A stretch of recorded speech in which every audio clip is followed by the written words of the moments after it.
योगी सरकार 11 फरवरी को बजट पेश करने वाली है और इस बार बजट का आकार करीब 9 लाख करोड़ रुपए के आसपास का रहने का अनुमान जताया गया है। और अगर ऐसा होता है तो ये अब तक का सबसे बड़ा बजट होने वाला है। सूत्रों के मुताबिक इस बजट में सरकार का फोकस प्रदेश के समग्र विकास और आम जनता की सुविधाओं पर रहने वाला है। सड़क, पुल, शहरी विकास और बुनियादी ढांचे, उनके अलावा सामाजिक सुरक्षा योजनाओं पर बड़े पैमाने पर खर्च का प्रावधान किया जा सकता है। इसके अलावा युवाओं के लिए रोजगार, किसानों की आर्थिक सहायता, गरीब और जरूरतमंद वर्ग के लिए चलाई जा रही योजनाओं को भी इस बार खास तवज्जो मिलने की संभावना है। गौरतलब है कि पिछले वित्तीय वर्ष में यूपी का बजट करीब 8.8 लाख करोड़ रुपए का था। इस बार बजट के आकार में बढ़ोतरी का अनुमान लगाया जा रहा है, जिससे साफ है कि सरकार जन कल्याणकारी योजनाओं को और मजबूत करना चाहती है।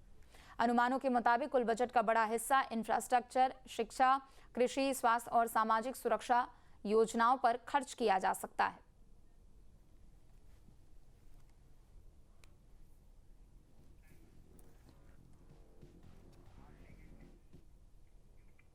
समाजवादी पार्टी ने एसआईआर को लेकर बड़ा अभियान शुरू कर दिया है। एसपी का आरोप है कि इस प्रक्रिया की आड़ में पीडीए, पिछड़ा, दलित और अल्पसंख्यक वर्ग के मतदाताओं के मतदाता सूची से नाम हटाए जा रहे हैं।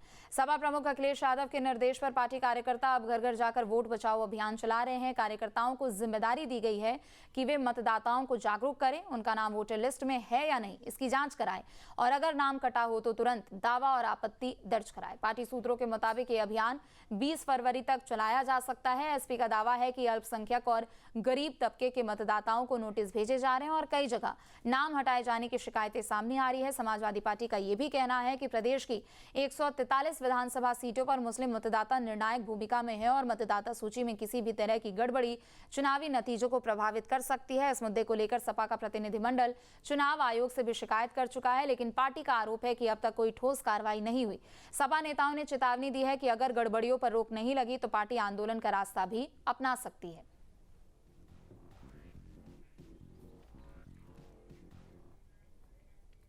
झांसी से इंसानियत और भाईचारे की एक ऐसी मिसाल सामने आई है जिसने मजहब और धर्म की सीमाओं को पीछे छोड़ दिया।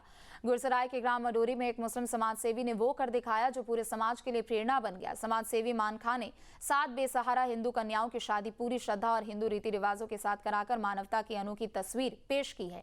यह आयोजन सिर्फ एक सामूहिक विवाह नहीं था, बल्कि प्रेम, सौहार्द और सामाजिक एकता का उत्सव बन गया।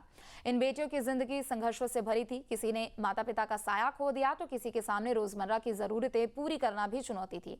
ऐसे समय में मान खां इन परिवारों के लिए सहारा बनकर सामने आए और शादी की पूरी जिम्मेदारी भी उठाई। कन्यादान से लेकर फेरे, मंगल गीतों से लेकर विदाई तक हर रस्म पूरी आस्था और परंपरा के साथ निभाई गई। इस आयोजन में मंत्री राकेश सचान, विधायक जवाहरलाल राजपूत सहित कई जनप्रतिनिधि और समाजसेवी मौजूद रहे। करने का जी उद्देश्य है कि जो भी गरीब है, लाचार है, बहनें हमारी, उनके पिता कर्जदार ना हो और उनकी मदद करना ही हमारा उद्देश्य है। ईश्वर से प्रार्थना करते हैं कि ईश्वर ने चाहा आगे चल के हम अगली साल से 15 गरीब बहनों की शादी करेंगे और उनकी पूरी मदद करेंगे, तन मन धन तीनों चीजों से। आपके मोबाइल पर तुरंत आएगी ब्रेकिंग न्यूज। स्क्रीन पर सबसे पहले दिखेगी बड़ी खबर। देश दुनिया की हर खबर एक जगह। अब आपके मोबाइल पर तुरंत फटाफट इंस्टॉल कीजिए न्यूज नेशन ऐप और रखिए खुद को अपडेट।